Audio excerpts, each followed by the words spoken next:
Everyone, welcome back to my channel, and for today's video guys, andito tayo sa Mendez, Cavite, and just around 10 minutes from Tagaytay, we have here an expansion dito po sa ating project na to. Meron po tayong mga 150 square meter, 200 square meter na inner lot. Meron din pong corner lot na 150 square meter and 200. So ipapakita ko sa drone shot mamaya if asan yung location ng ating expansion, and I will show you yung drone shot. Ito kasi barangay road to guys. Ito yung barangay road. Pag ito dinaretso nyo, highway na to, may papunta dyan na East West Road, and access papunta na Aguinaldo Highway. Mas madaling access mo to East West Road to Calax going here, tapos to Tagaytay mga 10 minutes. Kasi bayan na to guys. Landmark is munisipyo ng Mendez.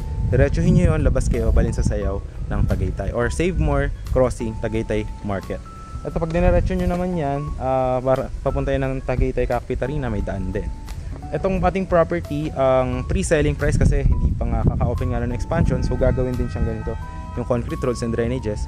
So 7.5 per square meter sa inner, tapos sa corner lot is 7.8.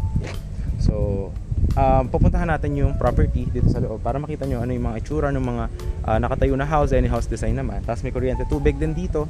Pwede rin naman pabakuran mo lang muna, investment. So it depends to you, but ang dadaanan natin mamaya, as you will see in the drone shot, is gagawin pa lang siya dahil kaka-open pa lang.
Pupunta na tayo ngayon. Ito yung mga linya ng tubig.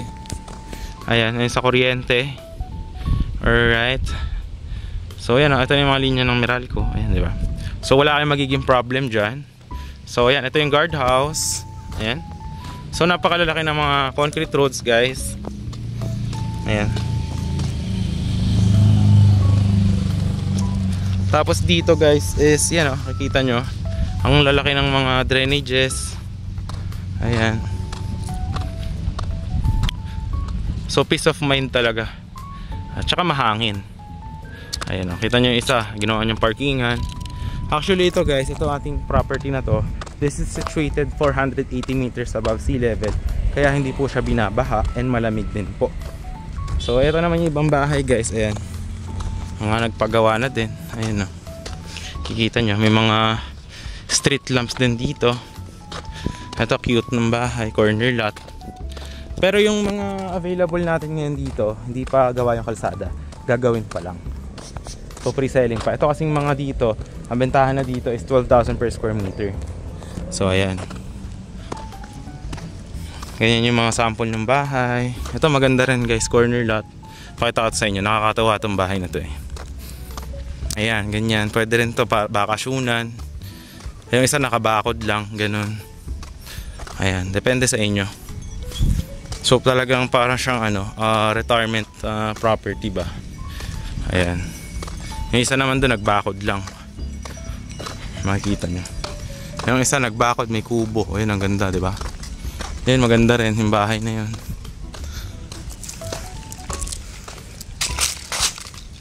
Ito, ang cute din itong ginawa dito, guys. Oh. Ito, 150 square meter.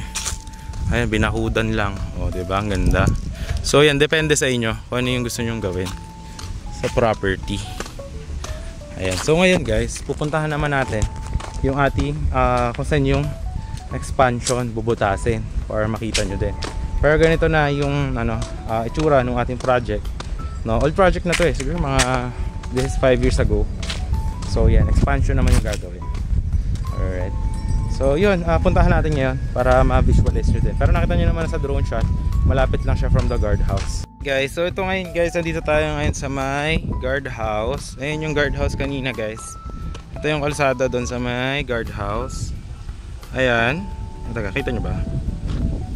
Ayan, dyan yung sa guardhouse. Ngayon, dire-diretso dito, pag ganyan. Tapos, papunta dyan yung expansion. Ayan, yung bakod na yan, bubutasin yan. Tapos, ando na yung mga available natin na lots. Which is, magiging ganito din yung itsura nya. May mga 150, 200, tsaka may mga 250 din. Ayan. Tapos yan, may nakatira na din doon. Ayan o, owner. Basta kung ano yung itsura nito guys, na ganito kalaking concrete road, tapos may bakod na ganyan. Perimeter fence, ganyan din yung magiging itsura dito sa ating expansion. So yan guys, dito gagawin yung ating expansion. So yan, nakita nyo naman sa drone shot yan, mga manggahan yan, tsaka mga saging. So ganun lang din naman yung lot, pero flat land siya. So yan, titibagin niya ang ating bakod dyan for the expansion. Tapos itutuloy ito papunta doon. Pero nakita nyo na sa aerial shot ko, ganun lang din. So ito yung mga kapitbahay, may bahay na rin dito. Pero yan, same na same kung ano itsura nito, ganun din yung mga itsura dyan. May corner lot pa, merong inner lot. Tapos meron din 200 square meter na mga inner lots na magkakatabi. Yan yung isang bahay, oh. Yan, may kuryente tubig na rin yan dyan. Ganyan. Ang maganda dito guys, kapag kagabi kasi dito, mahangin. Ngayon kasi 3 PM, kaya yan, pawisang noo ko kung mapapansin nyo. Saka active kasi yung lifestyle ko, lagi ako nagjo-jogging, sweating, yan.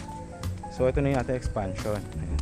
So yun, if you are interested, maganda to guys, investment. Ito kasing mga nandito, ang bentahan na dito, 10k to 12k per square meter. Yung mga may-ari, binibenta nila yung ibang lot nila, pero bihira. Yung ito, pre-selling 7.5 per square meter. So yan, if you are interested, message mo lang ako, nandiyan naman yung Viber, WhatsApp ko. Tapos nakita nyo naman yung drone shot, andun lang siya from the guardhouse, malapit lang. Tapos going to Tagaytay, mga 10 minutes lang. And malamig din dito. Syempre Mendez to, 480 meters above sea level. So yun lang guys, if kung ano pa man kailangan, nandiyan naman lahat ng details. So thanks for watching, kung nandito ako pa sa dulo. And ingat and ride safe po, ingat po sa lahat. Thank you.